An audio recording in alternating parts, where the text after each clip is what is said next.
This is the topic that I have been given on the future of work, and this is my ID card at Zoho. I joined in the year 1997. 2018, my son joined the same company, and I am seeing the future of work right in front of my eyes. So I am trying to give you a perspective of what are we actually getting ready for, what we should be getting ready for, by taking some examples from my life, official as well as personal, with this post-millennial kid. He is all of 18 years old. He's turning 18 in May. These are the four overall categories I have divided it into. We are going to talk about artificial intelligence. I am hoping I don't do much of it. Enough has happened all day. I'm going to talk about talent acquisition, about what we need to actually look for when looking for our future employees. I'm going to look for innovation in the workplace and how we have to spot it, nurture it. And I'm also going to talk about motivating employees of the future. So what will happen to all our jobs? Big question. All day we have been debating it. Quick data. Farmers and unemployment in the year 1900 versus the year 2000. When mechanization wasn't there, when it was all manual, 40% of the workforce was farming.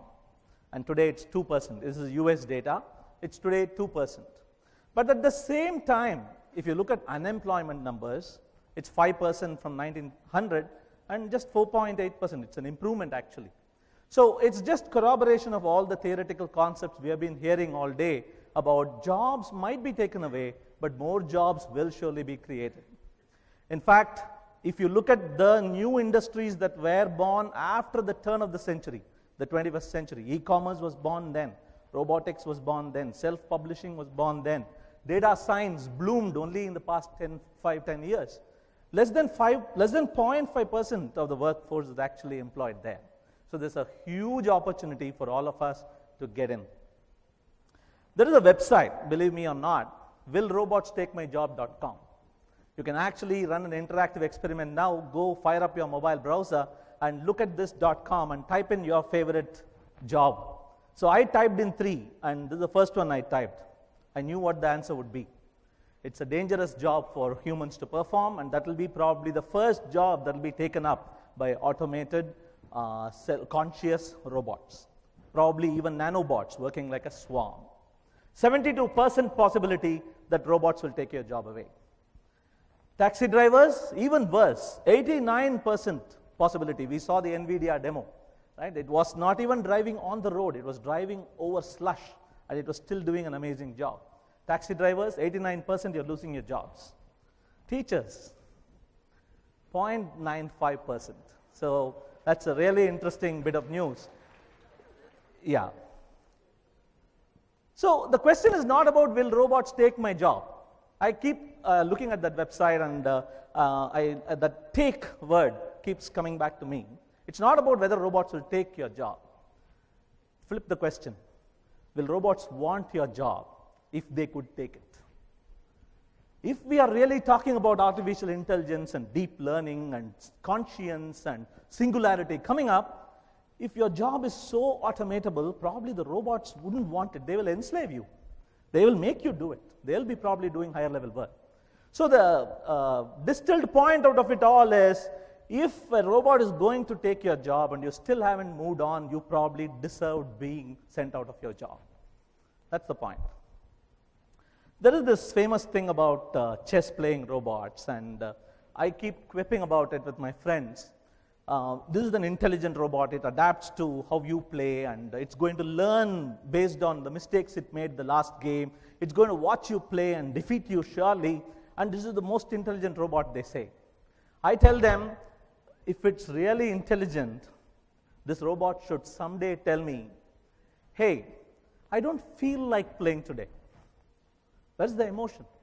I don't want a robot which will always defeat me. I want a robot which will be naturally intelligent, and with intelligence comes a few other aspects like creativity, like social intelligence, emotional self-awareness, focus, self-control, positive outlook, resilience, empathy, All these are centered around this magical concept called greater good. Do something not just for yourself, but for the greater good.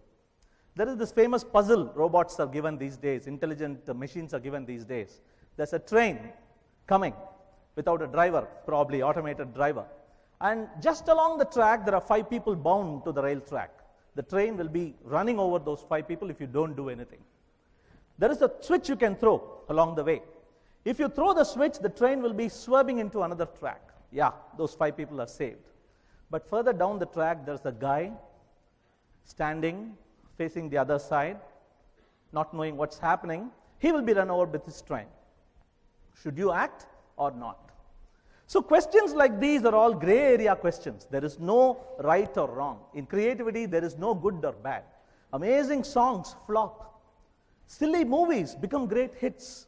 So these kind of aspects is what jobs should focus on if you want to elevate yourself to a world where robotics have taken over, machine intelligence has taken care of all your mundane activities, and you are able to provide higher echelons of great work. The second part, how will talent be spotted in the future? How will we get our next CEO? How will we get our next engineers? What will probably change? It's already changing, by the way.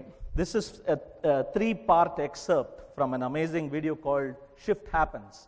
And it goes, we are currently preparing students for jobs that don't yet exist. I hope you all agree.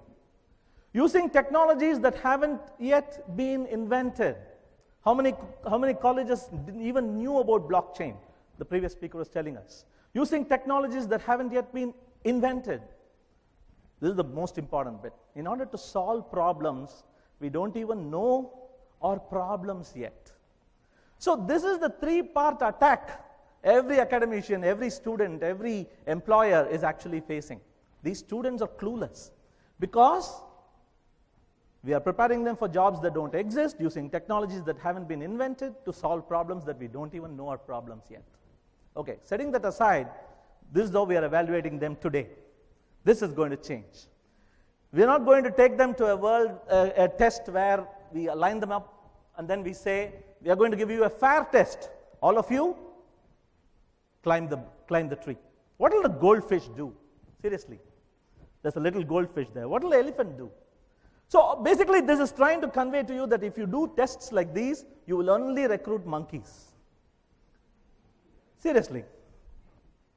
And this is something we are seeing at Zoho even today already. Great achievers at college, great achievers at work, seriously no correlation at all. They are all over the place.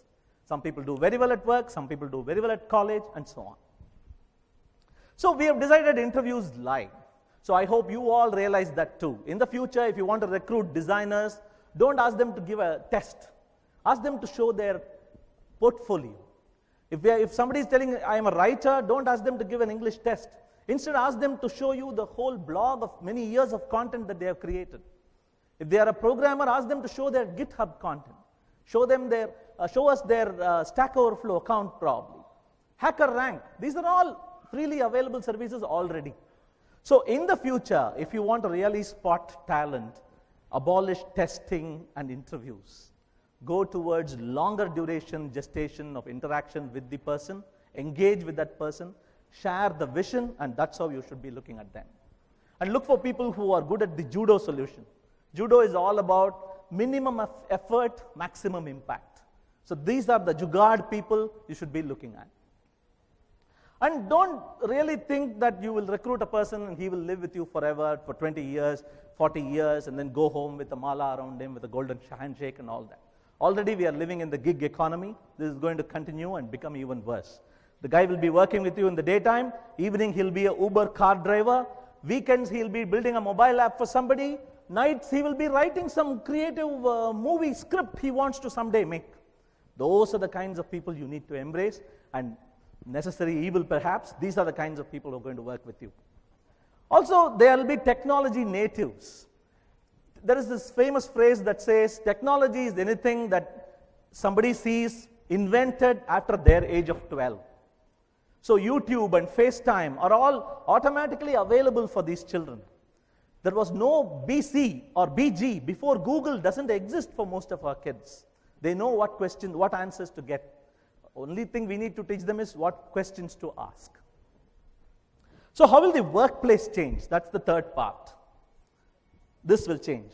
Even IBM, this photograph is from IBM, sorry sir, this is from very long ago. So even this will have to change.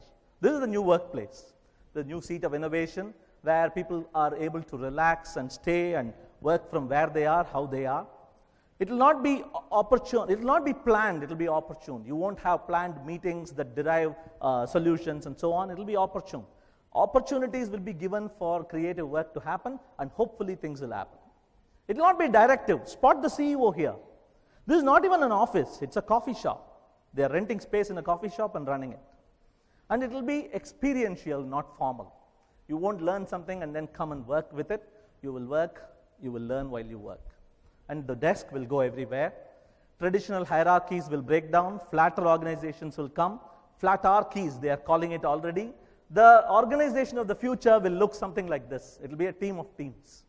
In fact, there's a book written by somebody by name McChrystal. He is a military general who worked in Iraq war, and how he ensured that information doesn't leak. Even if there is a traitor in one of those groups, it doesn't leak to everybody else. He split it up. Spot the CEO here. Spot the general here. He's everywhere, he's nowhere. So this will be the network hierarchy of the future. What will motivate the workforce? How will we keep our employees, he or she, once they join us? How do you think we will keep them in? This is from a TED talk. So this guy tells us about what everybody usually believes. They say we learn for 25 years and then we work for 65 years and then probably retire 15 years. We die at 80. This guy turned it around. He said, I will take some of my retirement years. I'll pop them in like this. My work years will have retirement tidbits strewn periodically in my life. He's a real guy. His name is Sagmeister. This is what his website will say during those periods. Hello, you have reached Sagmeister. We are conducting a full year of experiments and will be back September 1st. Please call us then. Look at the guts. And it's not just this guy. Ferran Adria, supposed to be one of the world's most famous chefs. This guy says he runs a restaurant, open only 7 months a year. 5 months, the employees continue to come to work, but nobody comes to eat there because he is running experiments. Don't think he's out of business. He can probably feed 8,000 people a year, and his booking waiting list is 2.2 million. So this comes down to that famous quote from Alice in Wonderland where you say you have to keep running as fast as you can, even to remain in the same place. So it's hard to get a little better if you want to be consistently good. So my son, the one I introduced early today, he says, I want to take some time off. I'm not able to learn anything new because the job is too packed. People will want time off. Not just to work on some other project using which your company can make money. Just for personal improvement, they will want time off. Be ready for that. After all, jobs is something you do from 9 to 5, done for money usually. Careers for advancement, peer pressure, promotion, and so on. You need to look for people who are focused on the calling, because that's what is intrinsically fulfilling. There is this amazing Netflix documentary about World War II, and it's all about Hitler and why he failed in spite of having the amazing German army and German navy with him. And it all comes down to the sense of control this man had. He wanted to control everything. This is an excerpt from a recent letter he wrote. 90s, it was uncovered. I am dead scared to be away for a day or only 5 hours because something might happen. If I was today to get a root canal, I cannot leave, I must remain here. Compare this with this bacteria. This is a slime mold. It doesn't have a brain. It doesn't have neurons. It's a single cell bacteria. It's Physarum polycephalum, the name of the bacteria. If you take that bacteria and put it in a maze like this, it can solve the maze. You know how? It just spreads all over the place. Everywhere it can go, it keeps proceeding. And once it hits dead ends like that, it starts retreating. And while retreating, it creates an external brain for itself. It leaves a blue spot, saying, if you come again on this blue spot, go back. There is nothing interesting further down this road. And that's how this guy creates all those dead ends, and the single remaining route is the shortest path to the food. So that's emergence over authority. It's not a Hitler driving, you go there, you go there. That's what happened. And that's why they failed. It's emergence. You don't ask for permission to complete a project. You come try a project, you screw up, you succeed, and then you come and tell the boss, I tried this, I'm sorry, I failed. Or I tried this looks interesting, can I do more? So that is the quality you should encourage in these people. And more we are going to have places where people will want to share. There is this famous cook who shares all his recipes, Samay Tuppar, Meenakshi Ammal. How many Meenakshi Ammals came up just because they read that book? No. It's not the old world where there is a Coke which secretly preserves its formula. Only two people know that formula. They both can't go in the same flight.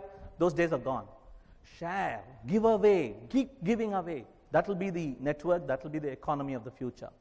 It's the process that you need to share, not the product. In fact, if you're trying something, expose what you're doing so that you will get feedback as the process is happening. And from that feedback, you will win fans. And you are winning fans not for the product, but for what you stand for. Apple does that very well already. Karl Marx talks about a species essence. He says one of the greatest tragedies of this capitalism is, I used to make bread, I used to knead the dough, I used to bake it, I used to heat it, I used to sell it, and I was proud of who I am because I am what I do. This lady is happy because people love my bread, I enjoy sharing my talent. This is going to make a comeback. Don't try to bracket them into jobs where they are mindlessly just doing one small piece, just heating the oven, setting the watermark, or testing the temperature and so on. The Agile Manifesto talks about individuals and interactions over processes and tools, working software over comprehensive documentation, customer collaboration over contract negotiation, responding to change rather than following a plan. I think these are all indicators of what the future is going to hold for us. Work from home used to be a pain. 20 people will come to work and one of them will say, I'll work from home, and whole team's productivity will suffer. So we used to think work from home means you become a tortoise. Gone are those days. The future will be of people where teams are formed of interesting entities, interesting personalities all around the world. There are already indicators. So many people want to work for Zoho, but they can't because they are sitting in Bangalore or sitting in Pune. We can't be everywhere. So we are evaluating ideas where we can have remote groups who can take off like this. They can do better than the people who are already working at office. I'll finish. Just a minute. This is the last set of slides. Daniel Pink has written a famous book called Drive. He talks about what motivates people really, and that's a really future-gazing book I encourage all of you to read. And he talks about things that go beyond money. He talks about three things. One is autonomy. Give those people a feeling that they are doing something because they wanted to do, not because you asked them to do. That's the sense of autonomy. The second thing he talks about is, once you recruit them, once you have them in your team, to really motivate them, give them a path so that the thing they love, they can keep getting better at it and achieve or at least aim for mastery at it. So once you are given autonomy, give them a sense of mastery. The third and the last slide, the third thing he talks about is make them understand that they can actually contribute something much more than they can actually contribute sitting outside as a single person on the street if they join a team. Everybody is afraid of death. I am afraid that the clock has died. I want to leave a legacy behind. That is what every one of these people want. So give them an opportunity to feel that even though they are a small wheel, they actually spin something very important, and something eternal is going to keep spinning even if you have to leave the company and move on. So that sense of purpose, that you are part of something much larger, you're leaving a legacy behind, that's the third thing that you have to do to motivate your employees in the future. Thanks a lot.